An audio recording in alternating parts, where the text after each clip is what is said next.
ఉంది. ఏదో మీ మొదటి టర్మ్లో కొద్ది గొప్ప తీసుకొస్తే వాటందరినీ ఎలగొట్టారు, పారిపోయేలా చేశారు కదా వాళ్ళు గత ప్రభుత్వం.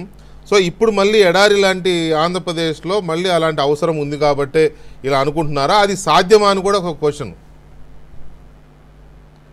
లేదు, ఖచ్చితంగా అండి. అప్పుడు ఏ రకమైనటువంటి సంస్కరణలు తీసుకొచ్చి ఆంధ్ర రాష్ట్రాన్ని దేశ చిత్రపటంలో ఒక అగ్రగామి రాష్ట్రంగా ఆయన నిలబెట్టారో, ఇప్పుడు కూడా మళ్ళీ అంటే గాడి తప్పినటువంటి రాష్ట్రం, అన్ని రకాలుగా ధ్వంసం అయిపోయినటువంటి రాష్ట్రం, అంటే 2019-24 మధ్య పూర్తిగా రాష్ట్రం మొత్తం కూడా అతలాకుతలం అయిపోయింది, సర్వనాశనం అయిపోయింది. కాబట్టి దాన్ని మళ్ళీ తిరిగి గాడిలో పెట్టాలి.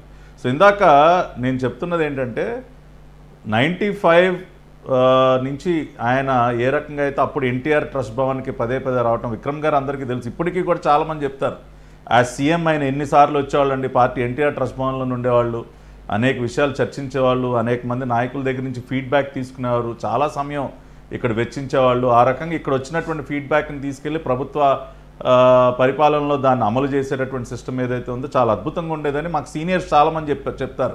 దానికి మళ్ళీ ఆయన శ్రీకారం చుట్టారు. రెండో ఇంపార్టెంట్ అంశం ఏంటంటే వీకే గారు, ఎక్కువ సమయాన్ని ప్రజల మధ్య గడపటం. 95లో మనం చూసాం ఆకస్మిక తనిఖీలని, శ్రమదానం ద్వారా కానివ్వండి, జన్మభూమి ప్రోగ్రాం ద్వారా కానివ్వండి, డ్వాక్రా మహిళా సంఘాల ద్వారా కానివ్వండి, ఇంకా అనేక కార్యక్రమాలు చేపడుతూ ఆయన ఎప్పుడు కూడా ఎక్కువగా ప్రజల మధ్య ఉండేవాళ్ళు.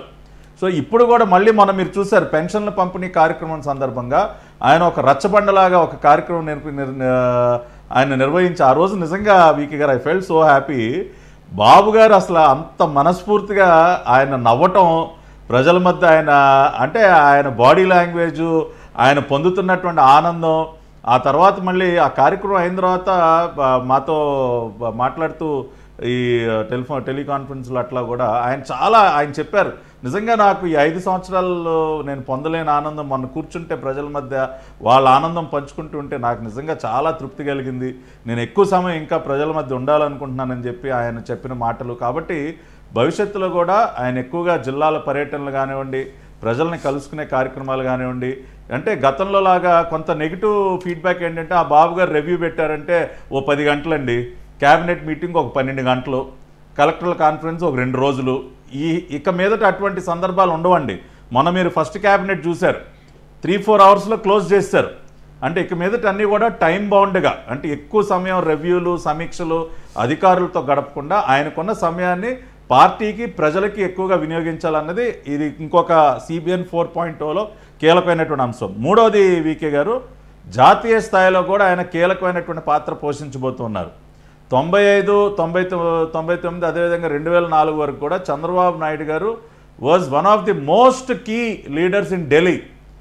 ఆయన ప్రధానమంత్రుల్ని, రాష్ట్రపతుల్ని ఎంపిక చేసేటటువంటి స్థాయిలో ఆయన ఢిల్లీలో ఆయన కీలకమైనటువంటి పాత్ర పోషించారు. ఇప్పుడు కూడా CBN 4.0 ఇప్పుడు కూడా మీరు అదే రకమైనటువంటి పాత్రని చంద్రబాబు నాయుడు గారు పోషించడం మీరు చూస్తారు.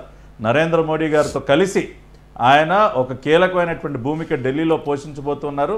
రేపు 4వ తేదీన మొట్టమొదటి పర్యటన కూడా ఢిల్లీలో ఉంది. సో చాలా క్రియాశీలకంగా ఢిల్లీలో ఉండబోతున్నారు. దేశ రాజకీయాల్లో CBN పాత్రని మళ్ళీ ప్రోయాక్టివ్గా మీరు చూడబోతున్నారు. ఒక్క పాయింట్ చెప్పి ముగిస్తా, ఒకే ఒక పాయింట్, చివరి పాయింట్.